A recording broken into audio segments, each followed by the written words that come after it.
स्वागत है व्यूअर्स, आप सबको मेरे चैनल में एक लंबे अंतराल के बाद।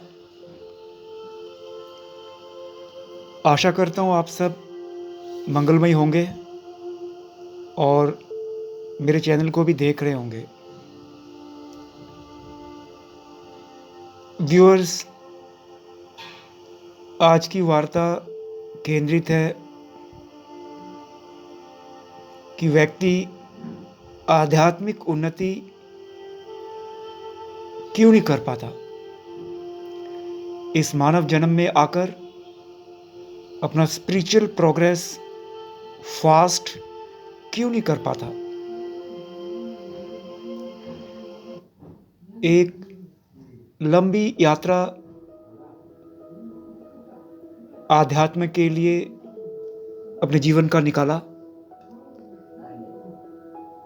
और ऐसे ऐसे अनुभव आध्यात्मिक जगत से, हर धर्म हर संप्रदाय के गुरुओं से मिला कि सब कुछ होने के बाद भी सब कुछ व्यर्थ लगने लगा।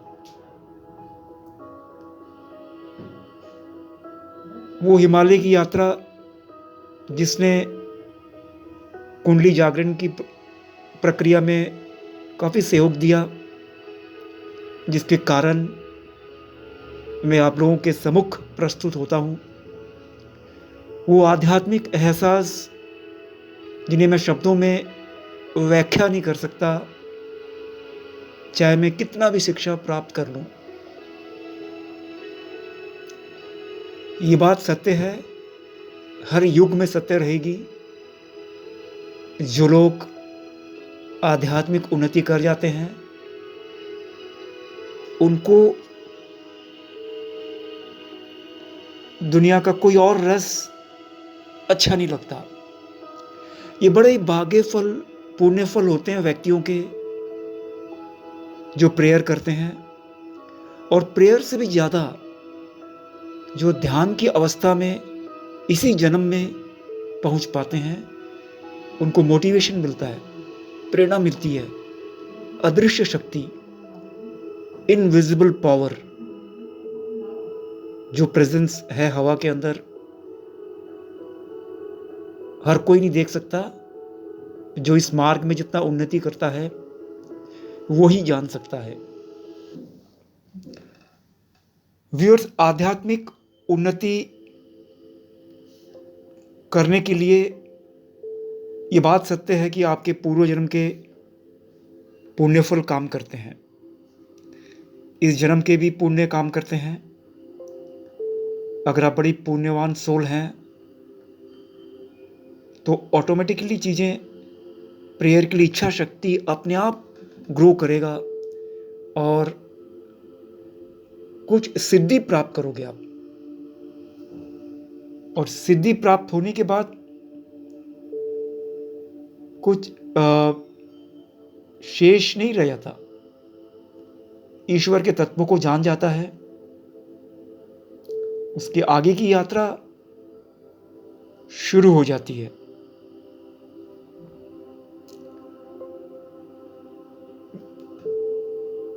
भगवत गीता में भगवान कृष्ण कहते हैं, ये शास्त्र विधि मुत सुज्य वर्तते काम कारतः न स सिद्धि म व प्रोति ना सुखम ना परम गतिम।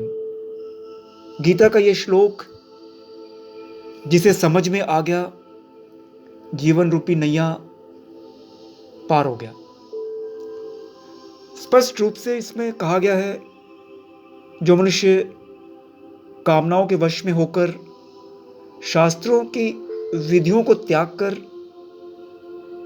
अपने ही मन से उत्पन्न की गई विधियों से कर्म करता है, वो मनुष्य ना तो सिद्धि को प्राप्त कर पाता है, न सुख को प्राप्त कर पाता है, और न परम गति को ही प्राप्त हो पाता है। जिस प्रकार भौतिक रूप से किए जाने वाले कार्यों के नियम होते हैं, उन नियमों पर चलकर ही भौतिक उन्नति का मार्ग प्रशस्त होता है। व्यूअर्स, उसी प्रकार आध्यात्मिक रूप से किए जाने वाले कार्यों के नियम होते हैं। जो व्यक्ति इन नियमों को दृढ़ता पूर्वक पालन करता है, उसी व्यक्ति का आध्यात्मिक उन्नति का मार्ग प्रशस्त होता है और उसी व्यक्ति का मनुष्य जीवन सफल होता है। मनुष्य योनि केवल आध्यात्मिक उन्नति के लिए ही प्राप्त होती है। सांसारिक भोगों के सुख तो देव योनि से लेकर पशु योनि तक मनुष्य योनि के मुकाबले बहुत अधिक प्राप्त होते हैं।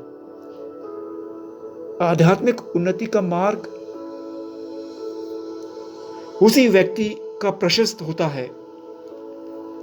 स्पिरिचुअल एनलाइटमेंट का रोड, रास्ते उसी व्यक्ति के लिए खुलते हैं जो शास्त्रों में बताए गए नियमों का दृढ़ता पूर्वक आचरण करता है, उन्हीं नियमों का सार रूप को फॉलो करता है। आध्यात्मिक उन्नति चाहने वाले व्यक्तियों के लिए नियम का पालन करना बहुत आवश्यक है।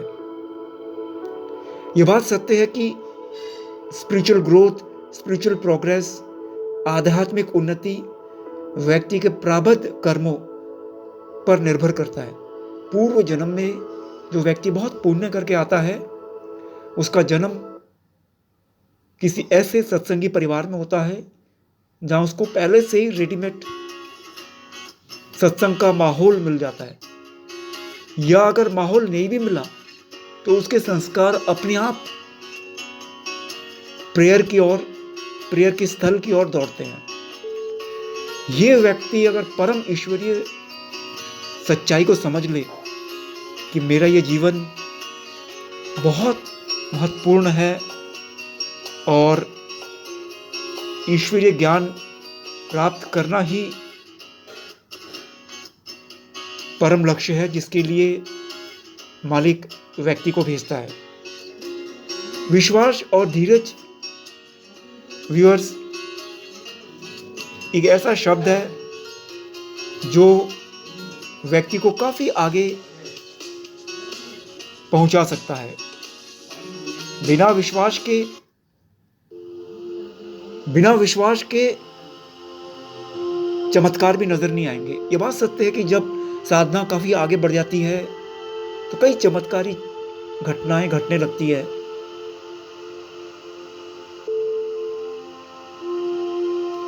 विश्वास आने में, श्रद्धा बनने में कई जन्म किसी को लग जाते हैं और किसी को बचपन से आपने देखा होगा आध्यात्मिक मार्ग में तीव्र गति से बढ़ते जा रहा है। ऐसे लोगों के पीछे लक्ष्मी दौड़ती है, सारे सुख दौड़ने लगते हैं, लेकिन वे बहुत दूर जा चुके होते हैं। विश्वास और धीरज नाम के इन दो शब्दों के वास्तविक अर्थ को समझकर इन्हें सदैव याद रखने का प्रयत्न करना चाहिए, क्योंकि विश्वास न होने पर अविश्वास स्वतः ही उत्पन्न हो जाता है, जिससे स्वभाव में धीरजता के स्थान पर अधीरता उत्पन्न हो जाती है। अगर आपको विश्वास है मैं अपने लक्ष्य को पहुंच के ही रहूंगा, तो ईश्वरीय साक्षात्कार आज नहीं तो कल होना ही है, इसमें कोई दो राय नहीं है।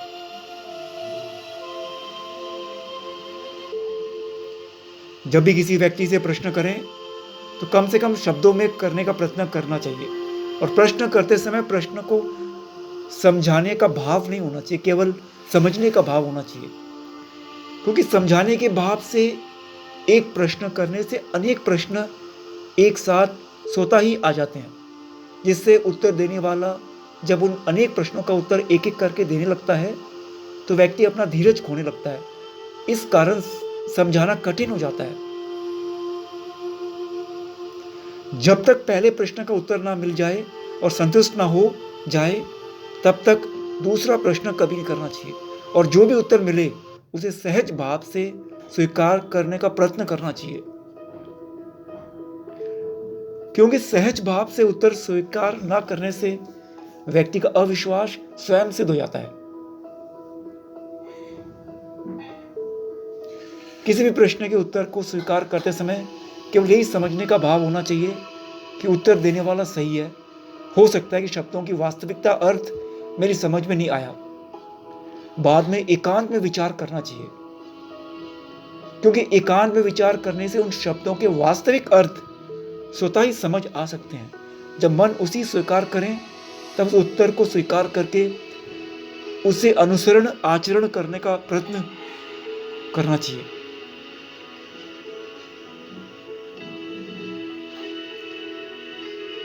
व्यूअर्स,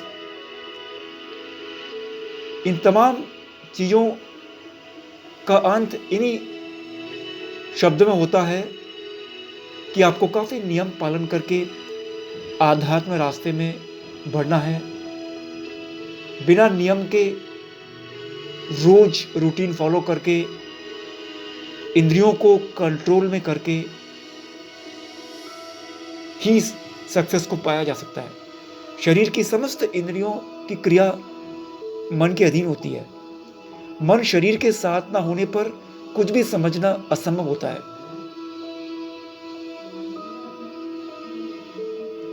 जब किसी को ज्ञान देना चाहते हैं तो केवल अपना भाव ही प्रस्तुत करें। सामने वाले व्यक्ति पर उसका क्या प्रभाव पड़ेगा इस बात से मतलब नहीं होनी चाहिए। सामने वाले व्यक्ति पर उसकी अवस्था के अनुरूप ही प्रभाव पड़ेगा। आप अपने आध्यात्म के किस अवस्था में है उसके अनुसार ही मेरे इस प्रवचन का प्रभाव पड़ेगा। भगवत गीता।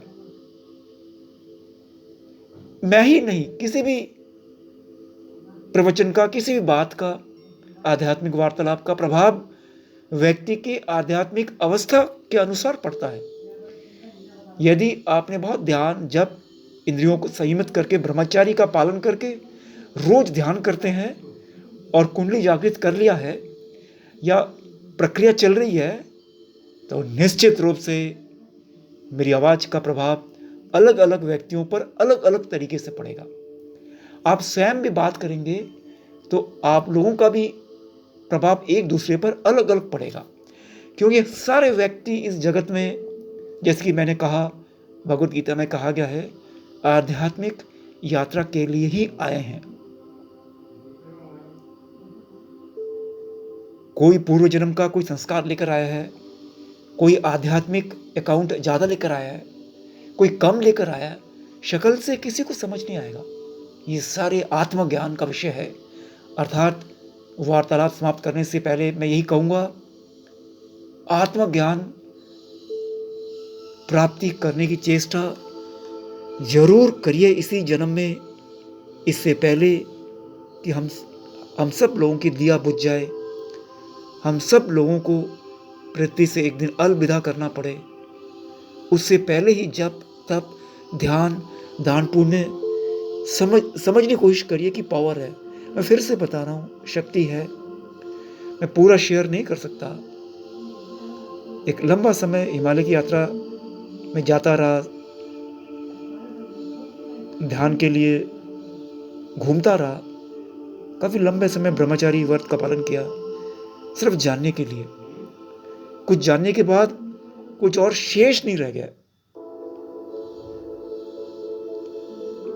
ये शब्द अगर आपको जागृत करते हैं आध्यात्मिक जगत में, तो मेरा आज का ये वार्ता सफल हुआ। इन्हीं शब्दों के साथ धन्यवाद। आपका